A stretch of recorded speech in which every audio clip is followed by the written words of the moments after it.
Buenas tardes a todos. Creo que ya estamos listos para empezar estas jornadas que, bueno, gracias a Campus Party vamos a poder tener ocasión de compartir hablando de educación. La verdad es que me siento muy orgullosa de poder compartir con vosotros estos momentos con las personas que he tenido el gusto de poder seleccionar para que nos hablen de lo que puede ser un cambio de paradigma educativo. El cambio de paradigma no lo propicia el COVID. Lo único que hace el COVID es poner en evidencia aquellas cuestiones que no estaban funcionando o que no estaban rindiendo lo que deberían de rendir con respecto al objetivo que perseguimos en educación, que es nada más y nada menos que el mayor bienestar de cada uno de los alumnos y el desarrollo de nuestra sociedad a través de la educación. Lo que hace el COVID realmente es hacernos conscientes de que ante una parálisis del sistema educativo se rompe también una cadena de transmisión de lo que son los valores de la comunidad, de la capacidad de aprendizaje, tal y como está establecido ahora mismo el sistema, y también de la sostenibilidad de una conciliación familiar. Luego, el sistema educativo de repente es como si se hubiera colocado en el lugar en el ojo del huracán de nuestra sociedad, ¿no? De la sostenibilidad de nuestra sociedad. Al mismo tiempo, obviamente, estamos preocupados por el futuro de nuestra economía, de lo que va a pasar en el mundo, de la sanidad, de todas las cuestiones macro, pero es verdad que si no atendemos a nuestros niños, si no somos capaces de resolver las cuestiones que han quedado en evidencia dentro del sistema educativo, difícilmente estemos en condiciones de ponernos manos a la obra con el resto de las cuestiones fundamentales. Así que para mí ha sido un verdadero privilegio, como os digo, el haber podido hacer ellos llaman curadora, que literalmente es seleccionadora de las personas que van a formar parte de estos 3 días de charla y conversación en torno a la educación. Y me gustaría explicar por qué el título o el inicio del título que engloban estas ponencias, ¿no? Que son Educa Acción. Es decir, cómo hemos decidido que realmente lo que ahora corresponde, lo que ahora toca hacer es precisamente actuar dentro de lo que es la educación. Hemos pensado mucho durante los últimos 2 siglos para llegar al mismo punto de origen, que es una homogeneización de un sistema educativo que es igual en todos los países del mundo. Es muy fácil distinguir una escuela en cualquier país, de cualquier cultura, de cualquier lugar, independientemente de la raza, la religión, los hábitos, las costumbres, el clima. Y sin embargo, cada vez nos resulta más difícil pues diferenciar, por ejemplo, una panadería, donde se han ido introduciendo todo tipo de diferencias, ¿no? Y todo tipo de innovaciones. ¿Por qué sucede esto? ¿Por qué la humanidad, desde que existe el Homo sapiens, aproximadamente hace 200.000 años, ha tenido la capacidad de ir aprendiendo, de ser sostenible en su aprendizaje gracias a la curiosidad y a las características diferenciales de nuestra especie, y no ha necesitado los colegios? Y sin embargo, en el momento que creamos los colegios, en la era industrial, empezamos a homogeneizar todo lo que es el aprendizaje. Bueno, pues ahora lo que ha sucedido es precisamente que ha habido un parón, una ruptura, y eso nos va a permitir hablar de un cambio de paradigma. Un paradigma no es una teoría. Un paradigma es un conjunto de teorías y de realidades, un contexto en el que se permite abrir o distinguir o dirigir la mirada hacia una nueva realidad. Y eso es un poco lo que vamos a hacer. En estos días no vamos a estar hablando solamente con profesores, que es una cosa muy habitual, hablar nada más con profesores o especialistas en el ámbito de la pedagogía, sino que vamos a romper, vamos a descomponer el sistema educativo y vamos a estar hablando con especialistas en todos los ámbitos para ver cómo con ellos seríamos capaces de resetear el mundo, restablecer o reiniciar el mundo educativo. En ese contexto ya os contaré un poco más de las personas que nos van a acompañar, que yo me siento profundamente orgullosa, es de ellos de quienes vamos a aprender y yo con ellos, que voy a ir tomando notas a lo largo de estos días. Y Y al finalizar de las jornadas iremos dejando una pequeña simiente de lo que va a ser, lo que entiendo que será posteriormente la continuidad de un movimiento de cambio, de construcción de ese cambio, que evidentemente estará asociado a ese concepto de educación posibilista, dentro de las cosas que se pueden hacer. Bueno, pues os decía que antes de entrar en eso me gustaría hacer una reflexión, y es que nosotros hemos vivido, como sabéis, todos a nivel mundial, un parón inmediato del sistema que nos ha hecho ver, nos ha hecho dirigir la mirada a aquellos aspectos que van a permitirnos abrir nuevos horizontes. Esos aspectos va a ser la flexibilización del sistema educativo y la personalización del sistema educativo. En las dos cosas vamos a tener que empezar a poner cada vez más énfasis en todo lo que hagamos a futuro. Da igual si es en la estructura organizativa, si es en los espacios, si es en el estilo de liderazgo, si es en los contenidos, en los programas académicos, en la formación de los profesores. En ambos casos, en todos los casos, se va a producir o va a ser necesario pedir esa flexibilización y esa personalización, ¿vale? Porque no puede ser todo homogéneo.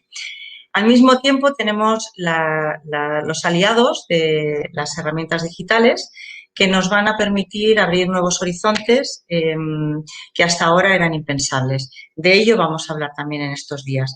Pero en cualquier caso, lo que está muy claro es que nada va a suceder si no vemos entre todos la necesidad de ese cambio. Hablamos continuamente de la normalidad, la nueva normalidad, que en sí mismo pues, es retórico, pero lo que está claro es que no sabemos si necesitamos o queremos una normalidad, porque en un sector que prácticamente ha tenido nada más una secuencia de normalidades en los últimos 200 años, ya es de por sí bastante anormal, cuando el resto de los sectores productivos han cambiado enormemente al hilo pues, de los acontecimientos, de las innovaciones, de los descubrimientos que ha habido. Pongamos, por ejemplo, lo que ha sucedido en el ámbito de la cultura y de la ciencia. Hasta ahora, la educación, junto con la cultura y la ciencia, era como un tridente que iban siempre unidas y se acompañaban. La educación, de alguna manera, ensamblaba lo que la ciencia iba produciendo, lo categorizaba, lo estructuraba para que se pudiera difundir y luego se convertía en cultura. En el momento que eclosiona Internet, resulta que los dos ámbitos, la ciencia y la cultura, se desarrollan muy importantemente, aprovechan todo lo que las nuevas tecnologías están aportando y se flexibilizan abriendo nuevos campos. Y la educación hace todo lo contrario, se contrae y lo que hace es atornillar o acumular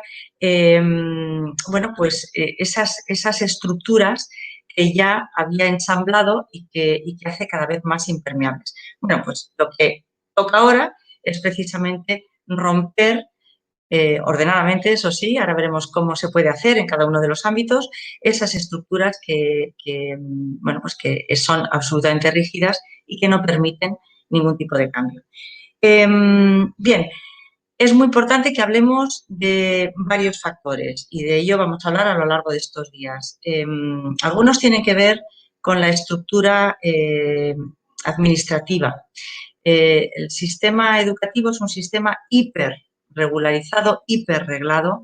Es necesario que en cualquier diálogo de cambio intervenga siempre la administración y que intervengan no solamente desde un punto de vista político, que es como normalmente suele entrar la administración, sino que intervenga en el diálogo del papel que le corresponde asumir. No va a ser posible esa flexibilización ni esa personalización si no se flexibilizan también la normativa y las oportunidades de cambio, de liderazgo que se tienen que producir dentro de cada uno de los colegios. Hay que tener en cuenta que los colegios ya existen, es decir, no es que haya que crear colegios nuevos, los colegios ya están creados. De hecho, es obligatorio que todos los niños estén escolarizados en nuestro país, lo cual significa que no se trata de crear un nuevo sistema, sino de reconstruir o haciendo una evaluación correcta el que ya tenemos. Con lo cual, la administración es absolutamente necesaria.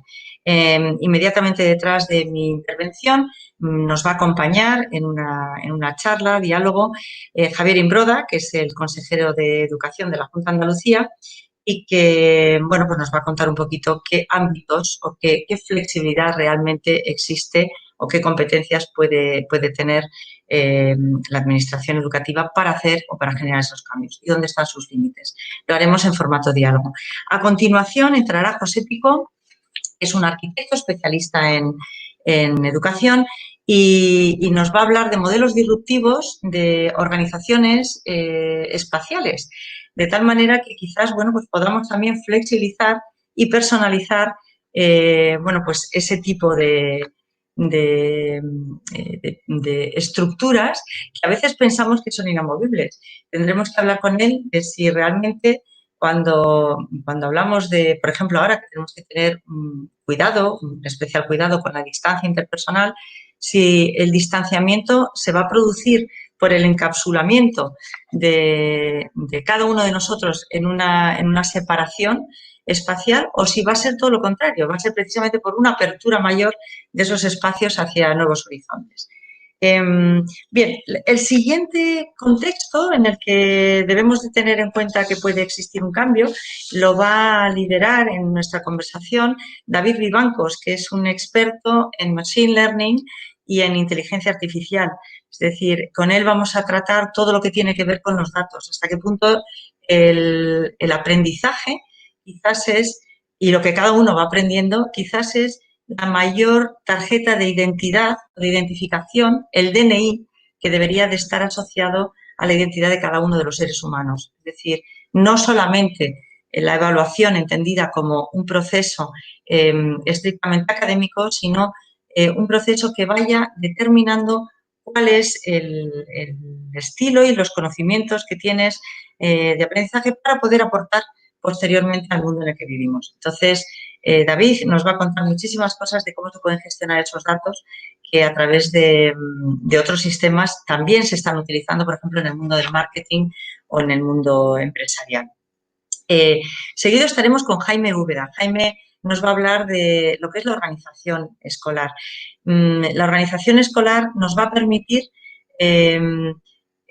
gestionar de manera diferenciada los recursos que tenemos. No es verdad que con los mismos recursos en una casa, por ejemplo, se viva igual que en otra. Se toman decisiones, se hacen elecciones y se hacen elecciones fundamentadas en la cultura de cada una de las casas o de los hogares que tenemos y, por supuesto, del propósito.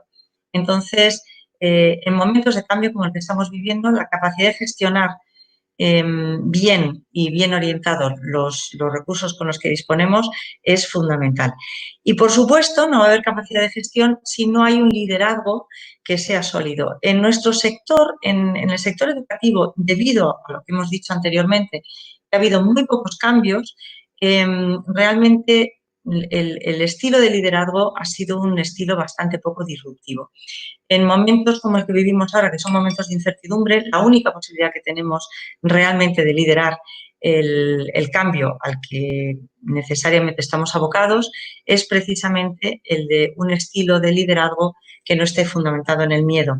De ello nos va a hablar Pilar Jerico, que es una experta en el liderazgo innovador. Mañana, sin embargo, será un día que lo dediquemos fundamentalmente al niño.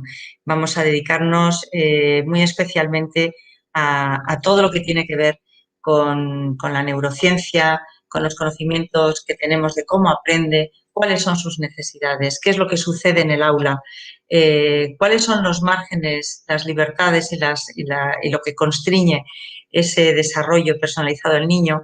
Es muy importante que hablemos en ese momento no del del aprendizaje autónomo del alumno, sino del aprendizaje autodirigido, es decir, de la capacidad que va a tener el alumno de poder elegir dentro de entornos muy diversos. Cuando hablamos de la personalización no estamos diciendo que sea una personalización excluyente, se trata de que el niño pueda ir incorporando en su currículum, en su itinerario vital, elecciones que estén fundamentadas en su diferencia, su genuina diferencia. Bueno, pues mañana hablaremos, como os decía, con Juan Carlos Cubeiro, que nos va a hablar de neurociencia y de cómo pueden ser esos estilos de aprendizaje. Él es un coach muy reconocido a nivel mundial y sabe mucho de todo esto porque él trabaja en About My Brain y lo lleva a nivel europeo y nos va a contar, él abrirá, de hecho, la jornada de mañana. Marina Escalona nos va a hablar precisamente de esas libertades del niño en el aula.